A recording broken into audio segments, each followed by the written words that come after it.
United مسلم federation کے صدر مولانا صوفی خیر الدین قادری نے وقف بورڈ چیئرمین سید عظمت اللہ حسینی سے ملاقات کرتے ہوئے امام و مؤذنین کے اعزازیہ سمیت کئی اہم مسائل پر تبادلہ خیال کیا ہے۔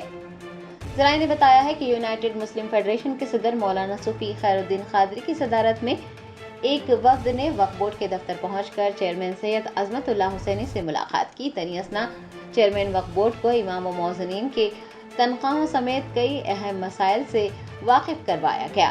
مولانا صوفی خیر الدین قادری نے چیئرمین وقف بورڈ کو یاد دہانی کروائی کہ انتخابات کے دوران وعدہ کیا گیا تھا کہ امام و مؤذنین کی تنخواہوں میں اضافہ کیا جائے گا، انہیں ماہانہ 10,000 روپے دیے جائیں گے۔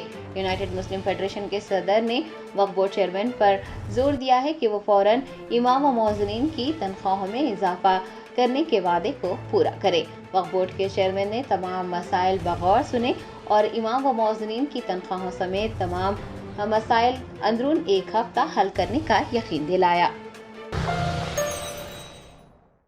جرمنٹن super specialty hospital national award winner doctor Mir Jawad Zar Khan, German trained senior orthopedic surgeon and director, ماہر ڈاکٹرز ڈاکٹر واصف اعظم اور doctor Bharavi Chandori, senior cardiologist اور دیگر ڈاکٹرز نمایاں خدمات انجام دے رہے ہیں۔ Robotic surgery, advance cath lab, MRI، operation theatre, ICU، 2D ultrasound جیسی سہولیات سے آراستہ کارپوریٹ لیول ہاسپٹل، واجبی فیس میں ہر مرض سے شفا یابی کے لیے جرمنٹن سپر اسپیشلٹی ہاسپٹل عطا پور۔